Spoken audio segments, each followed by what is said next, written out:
बिस्मिल्लाहिर्रहमानिर्रहीम। इस short discussion के अंदर हम ये देखना चाह रहे हैं कि हम जो है वो ज़ीरो ओवर ज़ीरो जब आ जाता है हमारे पास कि ज़ीरो को ज़ीरो से डिवाइड करें। सॉरी यार, जब ज़ीरो को ज़ीरो से डिवाइड कर रहे हैं तो हम इसको मीनिंग क्यों नहीं दे सकते? Like why can't we meaning give meaning to zero over zero? Like what should be the answer? क्या आंसर होना चाहिए? इसके ऊपर छोटी सी एक इनफॉर्मल टाइप डिस्कशन कर लेते हैं हम लोग। I'll proceed this way.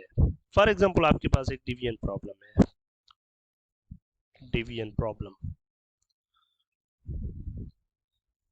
and say this is you are dividing 100 by, let's say, 10. Okay, so the answer comes 10. इस प्रॉब्लम को चेक करने का क्या तरीका है? For example in Pakistan we do this, 100 divide by 100 we get 100.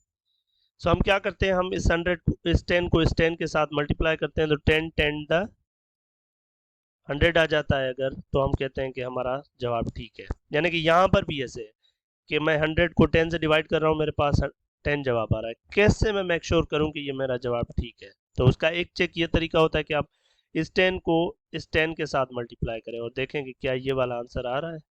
And the fact is correct that 10 to the 10 is like 100. So on the same lines, for example, I have got this 20 divided by 5 and the answer is 4.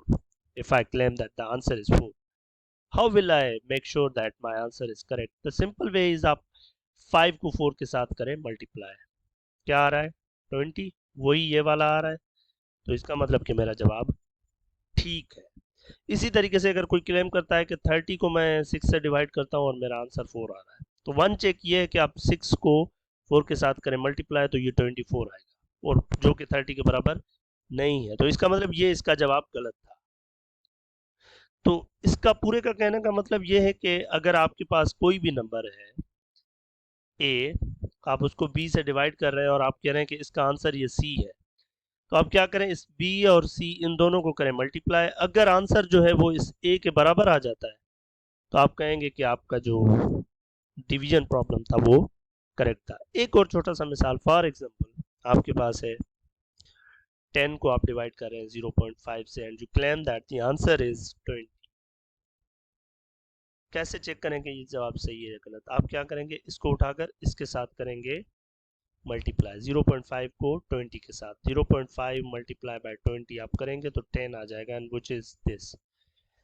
सो एक तरीका ये हो सकता है कि आप इसको इसके साथ मल्टीप्लाई करें और देखें कि जवाब ये आ रहा है आपका। ओके, अब आ जाते हैं कि 0/0 किसके बराबर है। एक बंदा उठ के खड़ा होता है और कहता है कि 0/0 मतलब 0 डिवाइड बाय 0 का आंसर 3 है। तो ये जस्टिफाई कर सकता है वो बंदा, कैसे? वो कहेगा कि 0 को 3 के साथ करो मल्टीप्लाई, जी 0 आ गया, तो मेरा ये जवाब सही है, क्यों? 0/0 3 आ गया। इसी तरीके से दूसरा उठ के खड़ा होता है, नहीं जी नहीं, ये मेरा जो है ना 0/0 ये बराबर है 18 के। तो उससे पूछते हैं कि भाई कैसे है? वो कहता है 0 को 18 से मल्टीप्लाई करो और ये भी 0 आ रहा है, which is equal to this. Next person comes और वो कहता है कि नहीं जी, 0/0 जो है ये मेरा नंबर पाए के बराबर है। अच्छा कैसे भाई?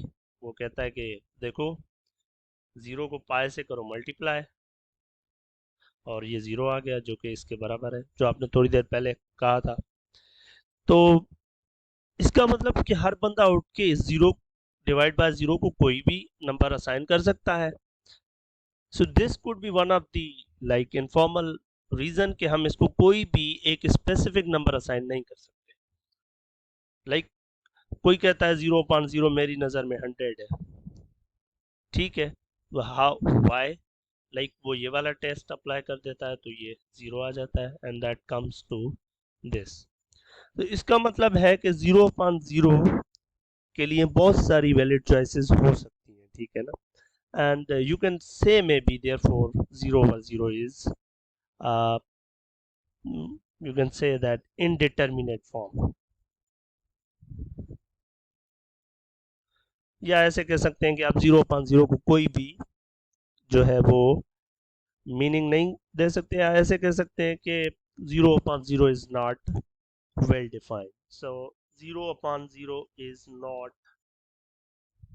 not well defined. ये टर्म आपका जो है ये well defined नहीं है.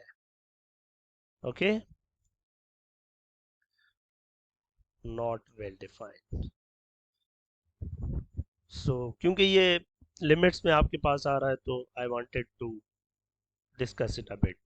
Thank you. अब मैं आपके लिए एक और क्वेश्चन छोड़ के जा रहा हूँ कि आप 10 को 0 से डिवाइड करें और बताएं कि क्या आंसर है.